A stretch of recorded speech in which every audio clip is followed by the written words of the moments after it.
Ma of jechaa garadii Arabaa. Ara eeyyan garadiidha. As dhufee garadii ta'uudhaafis gatii guddaan kaffale. Inni kutaa tokko hanga 12 baratee sadarkaa sanii olis kan deemu garadii ta'uudhaaf. Hojjetee jiraachuudhaaf garadii ta'ee of jiraachisuudhaaf. Ati jireenyumaa jiraachaan jirtu sii bari'ee dukkanaa'ee dhumaaf jooraa oolta waan ta'eef waanuma garadii taateertuuf adda baafattee hin jirtu. Ati garadii nuun jechuu baattus immoo jarri maqaa bareeda nu baasanii jiru. Shaqqala kaaddamaa nuun jedhan. Kun immoo maqaa yeroodhaaf nurra turu malee maqaa handhuuraatti waamamnu miti. Sii galee namni tokko hattuu ati waan tokko hattee hattuu siin jedhu malee maqaa biraa siif hin moggaasan. Waan ittiin jiraachaa jirtu saniif waamamta. Garadummaan kiyya immoo itti fufa. Nan jiraadha waan ta'eef jiraachuuf nan hojjedha. Dammoo akka keetii nama jiraatuuf waan addaan hin baafanne sammuu gaddeebi'aa kanaan garadiin jedhamnu nu ishee bada koon. Sammuma akkamii baatee deemaa ilmi namaa kun? Garadummaan keenya nu boonsa malee hin xiqqeessu. Garadummaa keenyaan ittiin boonna. Ittiin fataa jennee jiraan. Malee wanti nuyi cabnee amilee nu cabsu tokkoyyuu hin jiru. Eeyyeen nuti garadiidha. Ashamaa akkam jirtu hordoftoota kabajamtoota chaanaala kootii kan biyya keessaa kan biyya alaa bakka jirtanitti nageenya waaqayyoo isiniif haa baay'atu. Akkam jirtu ana obboleettiin keessan nagaa guutuun qaba. Galata waaqayyoo isiniin jedha. Isinis akka nagaa taatan immoo abdii guutuun qaba. Waaqayyoo irraa isiniin jedha hordoftoota koo. Egaa ka hordoftoota koo warroon chaanaala kiyyaa faaraa taatan immoo sabskiraaybii gochuudhaan maamila keenya ta'a. Warri ta'aa jirtan immoo hedduu galatoomaa ulfaadhaa isiniin jechuu jaaladha. Egaa har'a immoo viidiyoo tokko walitti deebinee jirra. Viidiyoon kunillee maalidha? Viidiyoo arrabsoo fi akkasuma immoo ijoollee shamarran biyya alaa jirru kana yookiin biyya ormaa jirru kana amilee keenya tuquudhaaf namoonni waan baay'ee nuun jedhu jechuudha. Waan baay'ee nuun jedhamaa oola guyyaa goota jechuudha. Garuu obboleettii keenya tokko wanta ishee jedhanii arrabsan akkasuma immoo isheellee gaaffii deebistee firte jechuudha. Hedduu galatoomi ulfaadha obboleettii koo akkanis ofirraa deebisuudha jechuudha. Nama siqee quf dhufe nama si'ee arrabsuuf amilee keessatti qeessuudhaaf wanta hojjetu tokko hojii hojjetu irratti baqa akkati hojii sadhiistee yookiin gara biyyaa galtu waan hojjetu san akka dhiistuuf baqa arraba isaanii saniif jette jechuudha. Arrabni namaa immoo nama jabeessa malee nama xiqqeessu. Si jabeessa amilee sii kennaayyuu arrabni namaa kun jechuudha. Si jajjabeessi akka ati wayitti baatu si godhaayyuu jechuudha. Obboleetti keenya galatoomi isin jechuu barbaada. Dhugaa rabbi deebii bareedduu deddeebistee turte. Anis irratti immoo yaada qaba yookiin immoo dhaamsa qaba jechuudha. Wantoota isaan jedhanii nu arrabsan. Har'a gadariis taanu boru har'a yoo nuti dukkanaa illee boru nu ifuuf jira waan ta'eef obsinee keessa darbuu qabna.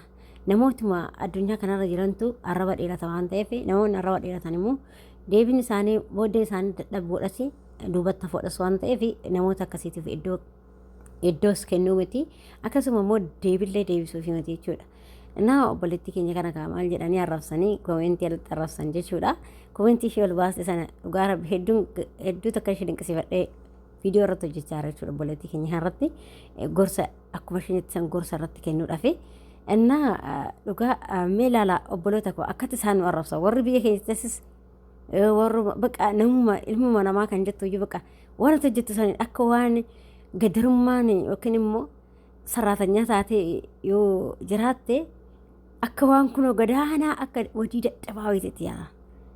Kunis dadhabbina maalitti dadhabbina sammuuti. Sababni isaas hojiin kamiyyuu hin kabajama malee hin tuffatamu. Ati maaliif bakkuma hundattuu biiroo keessa teechee ani biiroo arabaa kana keessa kushiinaa arabaa taa'uufi isaa 4 kiiloo taa'ullee tokkumaa garaagarummaan qabu hundi keenyayyuu kan hojjennuuf maalidhaaf qarshiidhaaf. Innis 4 kiiloo taa'ullee qarshiidhaaf hojjeta. Ani kushiinaa arabaa keessa taa'ullee qarshii argachuuf hojjeta. Inni biiroo keessa taa'ee hojjetullee maaliif hojjeta? Sa'aatii 20 sa'aatii jiraame sa'aatii hagan hojjetu san jechuudha. Sa'aatii isaa dabarsinaan akka hojjettu keessatti hojjettoonni mootummaa sa'aatii dabarsinaan akka itti damootni irraa muramuun beektanii miti. Namni hin beekne hin jiru warri hojjettanii beektanii warri hojjetaa mootummaa taatanii beektan. Sa'aatii 2 jennaan ganama biroo sa'aatii 2tti seentaa sa'aatii 2 sanii yookiin dabarstee sa'aatii 4tti dhufuun hin jiru. Yeroo san maaliif damoosa keessa irraa murama jechuudha. Akkasuma immoo hojii boqonnaa kiyya jettee biraa deemuu hin dandeessu jechuudha. Maaliif damoosa keetti sirraa murama jechuudha. Amma ati achi teechi sunillee nuti kushiina arabaa keessa jirrellee tokkuma garaagarummaa hin qabu. Innaa atis qarshii argachuuf tattaafattaa anillee qarshii argachuuf tattaafannaa jechuudha warri kushiina arabaa keessa jiru. Kanaaf hojii kamiyyuu kabajaa qaba. Nutis kan dhufneef biyya kana kan dhufne baasii hedduu keessa dabarreeti. Baasii hedduu nu gaafateeti. Bu'aa bayii hedduu nu gaafateeti. Akkanatti himati kan darbu. Isa biyya alaa dhufu kana carraa nama carraa qabatu carraa argatee biyya alaa kana dhufee hojjetata. Isa waaqayyoon gargaare, isa carraa qabu, isa waa hunda jala darbee, isa namoota meeqa warroonni yaadattan namoota meeqatu ijoollee meeqatu nu biraa boo'ee hafime warri yaadattan jechuudha. An akka kootti nan yaadadha. Ijoollee hedduutu na biraa boo'ee hafe jechuudha. Guyyaan ani keessattuu guyyaan marmaraa seenee marmaraa san irratti wantoota ijoollee qunname warri ala baana jedhanii kaayyoodhaaf jilbiiffatanii gad jedhanii hin bulla jedhanii tattaafatan wanti isaan daangessee boo'anii mimmaa isaanii dhiraasanii nu biraa hafan meeqatu jira. Nan yaadadha jechuudha. Dhibee adda addaa keessatti argamee bakka kun garaadha jedhaa, kun bakka deemuu hin dandeessu jedhu, kun garaatti hafe jedhu, kun immoo dhibee adda addaa qabda jedhu hedduudha kan nu biraa boo'ee gizee marmaraa san nu biraa hafan ijoollee hedduudha jechuudha. Kana keessa immoo katanaa kana keessa kan darbu eenyudha? Bakka waaqayyo keessa eebbisee nama carraa qabutu isa keessallee darba jechuudha. Akkasuma immoo olutaallee deemnee baanetii mati. Baasii hedduu itti dhangalaasanii biyya ormaa dhufne. Yeroo hedduu itti gumnee biyya alaa dhufnee hojjenne malee akkuma maatii keenya biraa yeroo barbaanne rabnee yeroo barbaanne kaanee mana barumsaa deemnu sanii miti akkasii miti dubbiin jechuudha.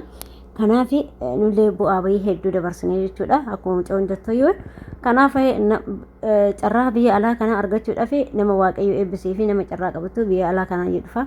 Warroonni immoo akkasitti nama arrabsuudhaaf dhabboo duubatti deemtan suni sirreeffadhaa sammuu akkasii isiniin jechuu barbaada. Nuti har'a yoo gadaadis taanii waan fedheesoo taate nuti qarshii argachuu qofa barbaanna ishee kabajamnee jiraanna immoo daddarbamneetii miti jechuudha. Maaliif seera keetiin dhufte waan ta'eef ulaagaalee guunnee dhufne waan ta'eef hedduu nu beekama waan ta'eef beekamnee dhufne waan ta'eef hannaanii miti kan deemne beekamnee karaa seeratiin dhufne waan ta'eef hojjetta. Hojiin kee immoo hojiin kamiyyuu nama kabachiisaa jechuudha. Na akkasii isin jedha obboloota kooyi. Kanaaf galata obboleettii kooyi atillee isin jedha. Kanaaf amshira isin jechuu barbaada. Isin jedha obboloota koo namni akkanatti nama arrabsa kunoo argitanii jirtan ilmi namaa akkanatti nama arrabsa jechuudha. Hojumaa hojjetu illee si qeequ si arrabsa jechuudha. Akka amilee keessi tuquudhaaf duubatti si hambisuudhaaf. Inna kanaaf duubatti nafinaa isin jecha namaa fi gocha namaa dhageenyaa gochaa fi jechi namaa duubatti nama hambisa waan ta'eef jabaadhaa hojjedhaa waaqayyo isin gargaaruu isiniin jechuu jaaladha obboloota kooyi. Isin jedha har'aaf gorsiti ishuma tanaadha. Akkasuma ijoolleen mana qimamocha mana madaami jabaadhaa hojjedhaa guyyaa tokko har'a nutti dukkanaa'u har'a arrafamus har'a waan barbaanne jedhamnus borummoo nutti duubaa dhufee caala guyyaa tokko immoo nu ifuu danda'a waan ta'eef abdiin kutinaa hojjedhaa isiniin jedha. Isin jaaladha isiniin kabajaa obboleewwan kooyi.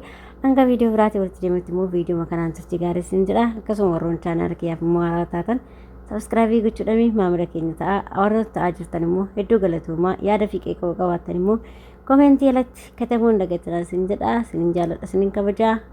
Baay'ee hunda keessaniyyuu galatoomaa ulfaadha.